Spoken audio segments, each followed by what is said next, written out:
आदाब, इस्तकबाल है। मैं हूं आपके साथ अबू हुरैरा। यूपी इंतखाबात में गहमा गहमी है। तमाम जमातें भरपूर कोशिश कर रही हैं। इस बीच मजलिस इत्तेहादुल मुस्लिमीन ने भी कई छोटी छोटी जमातों से इत्तेहाद किया है और इस इत्तेहाद का नाम दिया गया है भागीदारी परिवर्तन मोर्चा।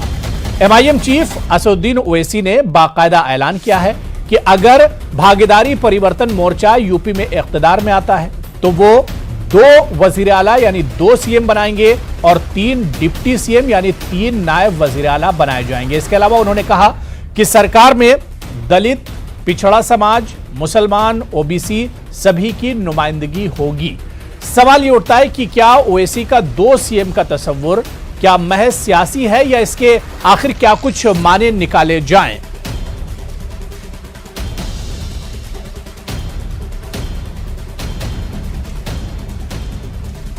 इसी पर हम बातचीत करेंगे। बहुत खास मेहमान मेरे साथ जुड़ रहे हैं। बहुत जल्दी अपने मेहमानों का आपसे तारुफ करा देता हूं। मेरे साथ दिल्ली MIM के सदर कलीमुल हफीज साहब डिबेट में जुड़े हुए हैं। कलीमुल हफीज साहब, सर आपका बहुत इस्तकबाल है न्यूज़ 18 उर्दू में। मेरे साथ एक और बहुत खास मेहमान पॉलिटिकल एनालिस्ट ऋषि मिश्रा जी इस डिबेट में जुड़े हुए, यूपी की सियासत पे बड़ी अच्छी नजर रखते हैं। ऋषि मिश्रा जी, आपका भी बहुत इस्तकबाल है न्यूज़ 18 उर्दू में। कुछ देर में हमारे साथ बीजेपी और समाजवादी पार्टी के स्पोक्सपर्सन भी इस डिबेट में जुड़ेंगे। मैं सबसे पहले कलीमुल हफीज साहब आपसे शुरुआत करना चाहूंगा। कलीमुल हफीज साहब, ओवैसी साहब का जो बयान है, उन्होंने बड़ा ऐलान किया है कि अगर भागीदारी जो मोर्चा उन्होंने बनाया है छोटी छोटी पार्टियों से मिलाकर MIM ने, अगर वो इख्तिदार में आते हैं तो 2 वजीर आला बनाए जाएंगे। एक वजीर आला नहीं बल्कि 2 वजीर आला होंगे और इसके अलावा 2-3 डिप्टी CM भी होंगे। इसे किस तरह से देखा जाए?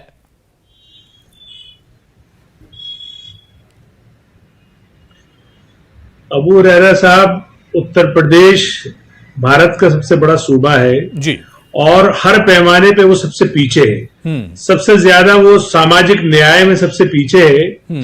तो अगर आप सामाजिक न्याय की बात करें तो सबसे पहले आपको उसी फार्मूले पे काम करना होगा कि जिसकी जितनी संख्या बारी उसकी उतनी हिस्सेदारी। तो अगर आप सोशल इंजीनियरिंग के एतबार से उत्तर प्रदेश को देखें तो वहां पे 44% नॉन मुस्लिम OBCs हैं, 21% दलित हैं और 19.26% मुस्लिम हैं। तो चूंकि OBC का सबसे बड़ी संख्या है, इसलिए हमारे ओवैसी साहब का जो फार्मूला है वो ये है कि सबसे बड़ी संख्या वाला जो वर्ग है उससे मुख्यमंत्री होना चाहिए, फिर उसके साथ जो दलित दूसरे नंबर पे है उसका मुख्यमंत्री होना चाहिए और उसी के साथ साथ जो 3 वर्ग हैं उसमें एक मुस्लिम वर्ग है उसका एक उप मुख्यमंत्री होना चाहिए। तो ये जो फार्मूला है ये उत्तर प्रदेश की सामाजिक न्याय व्यवस्था या सामाजिक परिवर्तन के लिए है। और जिस तरह से पहले कांग्रेस और उसके बाद समाजवादी और BSP और अब बीजेपी, इन चारों ने जो उत्तर प्रदेश की आवाम को ठगा और वहां डेवलपमेंट के सारे इंडेक्सेस पे उत्तर प्रदेश को नीचे ले गए। आपको हैरानी होगी कि 7 जनवरी को हमने एक रिपोर्ट जारी की थी। उस रिपोर्ट में हमने ये बात बताई थी कि उत्तर प्रदेश का जो GDP में जो कंट्रीब्यूशन था वो जहां 1951-52 में बराबर था जैसा हिंदुस्तान का था, उससे सिर्फ 7 रुपए कम उत्तर प्रदेश का था। लेकिन आज GDP में जो कंट्रीब्यूशन है उत्तर प्रदेश का वो नेशनल एवरेज से आधा भी नहीं है। इसी तरीके से जो एजुकेशन का पैरामीटर है, एम्प्लॉयमेंट का पैरामीटर है, एग्रीकल्चर का पैरामीटर है, पर्सनल पर कैपिटा इनकम का पैरामीटर है, सारे पैरामीटर में उत्तर प्रदेश बहुत पीछे चला गया। तो आखिर इस उत्तर प्रदेश को ऊपर लाने के लिए या देश की तरक्की में उत्तर प्रदेश को बराबर का भागीदार बनाने के लिए जरूरी है कि वहां पे सामाजिक जो परिवर्तन है या जो सामाजिक न्याय व्यवस्था है या सामाजिक जो सत्ता की भागीदारी है उसको सुनिश्चित किया जाए। इसलिए ये नहीं, ठीक है। इस पर मैं कलीमुल हफीज साहब, ऐसा नहीं कि दलित CM नहीं रहे या दलित डिप्टी CM यूपी में नहीं रहे, मौजूदा में भी आप देख लीजिए कि OBC और दलित से डिप्टी CM यूपी में है। मैं इस पर आगे आऊंगा। मेरे साथ एक और खास मेहमान कापिश श्रीवास्तव जी जो कि स्पोक्सपर्सन है समाजवादी पार्टी के, वो भी डिबेट में जुड़ चुके हैं। कापिश जी, आपका भी बहुत इस्तकबाल है। मैं कलीमुल हफीज साहब, ऐसा तो नहीं कि यूपी की सियासत में दलित CM ना रहा हो या ऐसा भी नहीं है कि डिप्टी CM दलित या पिछड़ा वर्ग से ना रहा हो, यह पहली बार ओवैसी साहब ने ऐलान किया है।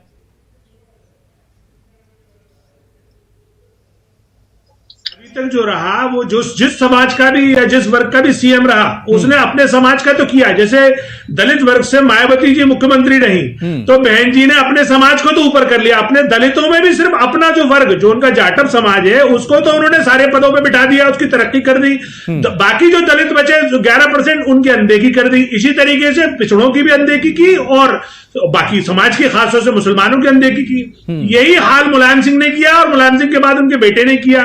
जब पिछड़ा मुख्यमंत्री था तो पिछड़े को ये चाहिए था कि और वर्ग को भी लेता, क्योंकि मुसलमानों ने तो मायावती का भी साथ दिया और मुसलमानों ने समाजवादी पार्टी का भी पूरा साथ दिया। अब आ जाइए कांग्रेस को तो लगातार वो सपोर्ट करता चला आया था। तो इन तीनों पार्टियों ने मुसलमानों का वोट तो लिया, लेकिन मुसलमानों के जो डेवलपमेंटल जो पॉलिसीज थी उसमें कहीं पे उसकी हिस्सेदारी नहीं की। आज मुसलमान आबादी में तो 19% है, लेकिन सरकारी नौकरियों में कहीं 3% है, कहीं 4% है, कहीं 5% है। इसी तरीके से उसका खेती तक में उसका हिस्सा नहीं है। एजुकेशन में वो प्राइमरी लेवल पे ही पिछड़ जाता है और जब ऊपर तक जाता है, जब मैट्रिक या ग्रेजुएशन लेवल या पोस्ट ग्रेजुएशन लेवल पे जब जाता है तो डबल का फर्क आ जाता है। यानी बहुत सारे पैरामीटर्स में तो वो पिछड़ों से और दलितों से भी पीछे है। तो सवाल ये है कि किसी सियासी पार्टी ने पिछड़े दलितों, ओबीसीज और मुसलमानों का ख्याल नहीं रखा, ये कहना है ओवैसी साहब का। मेरे साथ एक और खास मेहमान सैयद यासिर जिलानी साहब तर्जुमान है बीजेपी के, वो भी इस डिबेट में जुड़ चुके हैं। यासिर जिलानी साहब, आपका भी बहुत इस्तकबाल है न्यूज 18 उर्दू में। मैं काफी श्रीवास्तव जी आपके पास आऊंगा। काफी श्रीवास्तव जी, जो इल्जाम एमआईएम लगा रही है, असदुद्दीन ओवैसी कह रहे हैं, उन्होंने कहा कि अगर उनका जो मोर्चा है अगर वो सत्ता में आते हैं तो 2 सीएम बनाए जाएंगे जिसमें दलित और ओबीसी से होंगे और डिप्टी सीएम बनाए जाएंगे जिसमें मुस्लिम चेहरा भी होगा। समाजवादी पार्टी आखिर इस तरह के ऐलान क्यों नहीं करती है मुसलमानों को लेकर? क्या सिर्फ समाजवादी पार्टी को वोट चाहिए? अबू भाई, बहुत सीधी सी बात यह है कि देखिए, सभी को सपने देखने का अधिकार प्राप्त है और एआईएम जो सपना उत्तर प्रदेश में देख रही है, इन्होंने पहली बार नहीं देखा, ये दूसरी बार देख रहे हैं। पहली बार जब इन्होंने देखा था तो 0.2% इनके वोट थे। उसका कारण है कि उत्तर प्रदेश की जनता जो है वो इस तरीके के लोगों को बर्दाश्त नहीं करती है जो सिर्फ और सिर्फ किसी एक की बात करें। हम तो एक बात कहते हैं ना कि अगर आपको MY समीकरण देखना है तो आपको इससे अच्छा क्या दिखाई देगा कि MY समीकरण में तो माई माने मेरा और मेरा सभी, चाहे वो उत्तर प्रदेश का कोई भी नागरिक हो। अब ये चीज अगर सोच रहे हैं कि किसी एक वर्ग विशेष का या किसी एक धर्म से किसी एक जाति का कोई सीएम होता है तो सिर्फ उसके ही लोगों का विकास होता है, तो ये इनका एक अपना सोचना है। सबकी कमाई भी बढ़ी है, सबके लोग भी आगे बढ़े हैं। ऐसा नहीं है कि कभी किसी की अगर सत्ता किसी के हाथ में आई तो सिर्फ वही बढ़ा। और आपके सामने मुसलमान आगे नहीं बढ़े, मुसलमान आगे नहीं बढ़े हैं। ये जो सच्चाई है इसे भी बताइए। नहीं, तो बिल्कुल बता रहे हैं। उसका कारण है, समाजवादी पार्टी ने तो हमेशा कहा कि सत्या कमेटी की रिपोर्ट को क्यों नहीं पूरी तरीके से केंद्र सरकार लागू करती है। तो उस केंद्र सरकार में तो मुख्य रूप से भारतीय जनता पार्टी और कांग्रेस की सरकारें रही हैं। प्रश्न इन पर खड़ा होता है कि ये किस स्टेटस से पूरे देश के अंदर हमारे अक़लियत के लोगों को देखते हैं और उनको फॉरवर्ड करना चाहते हैं। हम तो एक चीज जानते हैं कि किसी के पद में डिप्टी लगा देने से या किसी के पद में सीएम लगा देने से वो विकासवादी सोच का व्यक्ति नहीं हो सकता है। अगर ये सोचते हैं कि हम डिप्टी बना लेंगे, डिप्टी पद तो कहीं हमारे संविधान के अंदर नहीं है, केवल खुश करने के लिए दिया जाता है। तो समाजवादी पार्टी किसी को खुश करने में भी तो समाजवादी पार्टी कम से कम मुसलमानों को खुश ही कर दे, कम से कम मुसलमानों को खुशी कर दे डिप्टी लगाकर। नहीं, मुसलमान नहीं खुश होता ना। बात इसकी नहीं है कि कोई काम की खुशी की बात है, यहां तो सभी खुशी हैं। मैं तो सिर्फ एक बात कह रहा हूं, ये वो व्यक्ति जो है वो खुश हो जाता है जिसके लिए डिप्टी लग जाता है। केशव प्रसाद मौर्य के आगे डिप्टी लग गया, लेकिन देखिए जब आप सरथू में वो गए हैं तो उन्हीं के अपने मौर्य समाज के लोग और पिछड़े वर्ग समाज के लोग उन्हीं से प्रश्न खड़ा कर दिए और उनका अपमान किए। हाथापाई की नौबत आ गई कि नहीं आ गई? तो बताइए ना कि कहां पर उनको तो समाजवादी पार्टी ने मौर्य जी को तो थाम लिया ना। जब मौर्य जी के पास कोई ऑप्शन नहीं था तो अखिलेश यादव जी ने उन्हें अपने दरवाजे खोल दिए। अखिलेश यादव ने उनका इस्तकबाल किया है, स्वामी प्रसाद मौर्य का या मौर्य जी का। ठीक है, मैं तो बहुत जी मैं यासिर जिलानी जी आपके पास आऊंगा। यासिर जिलानी जी, जिसने इस बात को हकीकत जनता के सामने रखी है अबू भाई कि वहां पर पिछड़े वर्गों का हिस्सा महसूस नहीं है और यही सही भी है। चलिए ठीक है, मैं बीजेपी से यही सवाल ले रहा हूं। मैं कापिश जी, मैं बीजेपी से यही सवाल ले रहा हूं। मैं सैयद यासिर जिलानी जी, ओवैसी जी ने कहा कि अगर उनका मोर्चा इक्तदार में यूपी में आता है, सत्ता में आता है, तो वो पिछड़ों को, दलितों को, ओबीसीज को और यहां तक कि मुसलमानों को भी कुर्सी पर बिठा लेंगे, उन्हें ओहदे दिए जाएंगे। लेकिन बीजेपी की जब बात करते हैं, जो अभी बागी जो लीडर बीजेपी छोड़कर निकले, उन्होंने कहा कि यहां पर तो पिछड़े, दलितों और ओबीसीज की सुनवाई नहीं हो रही है, और इसके अलावा अगर मुसलमानों की बात करें तो उन्हें कुर्सी पर बिठाना तो दूर की बात है। यासिर जिलानी साहब, उन्हें तो इलेक्शन में टिकट तक नहीं दिए जा रहे हैं।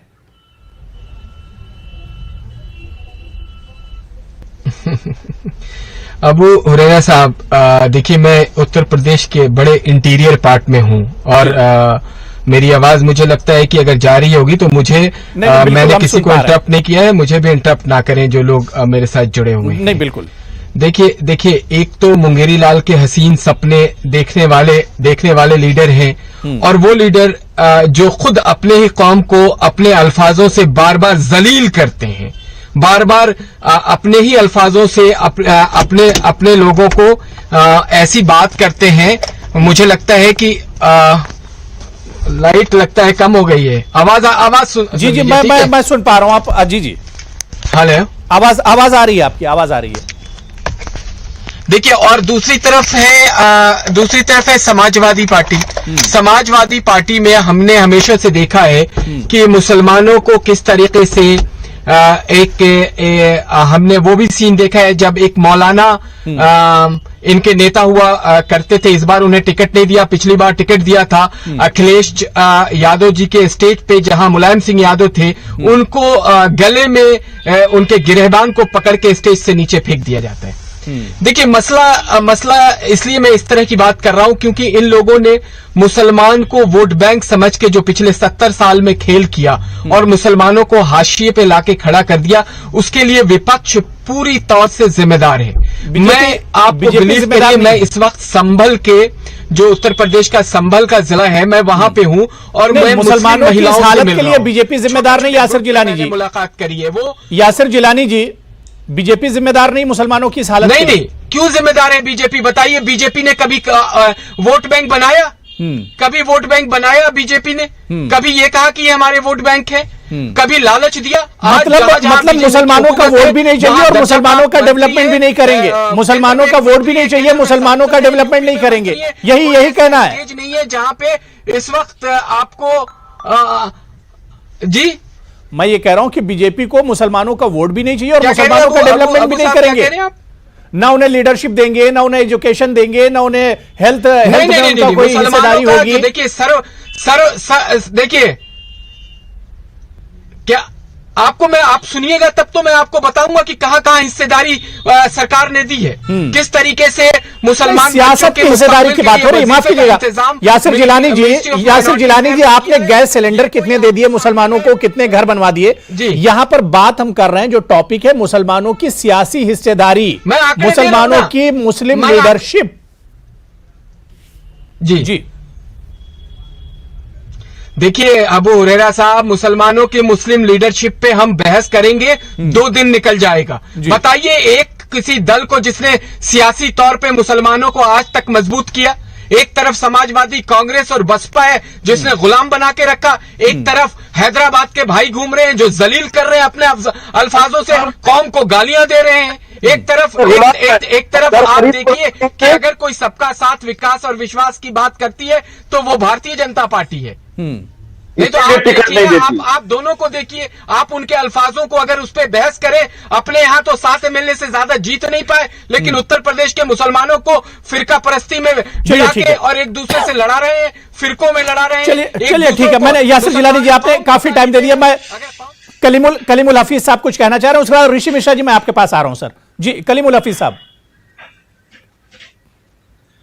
मैं सिर्फ ये कहना चाह रहा हूं कि यासिर जिलानी साहब की जो पार्टी है बहुत इज्जत दिला रही है मुसलमानों को, और वो CAA NRC लाके भी इज्जत दिलाती है, वो मॉब लिंचिंग और धर्म संसद को सपोर्ट करके भी इज्जत दिलाती है। उसका एक भी सांसद, 313 में एक भी सांसद मुसलमान नहीं है, एक भी MLA मुसलमान नहीं है, एक भी मंत्री, और वो भी एक ऐसे इंपोर्ट करके लाके उसको आधा अधूरे को बना दिया है। एक वो भी बहुत ही लंगड़ा सा मंत्रालय उसको दे दिया गया है।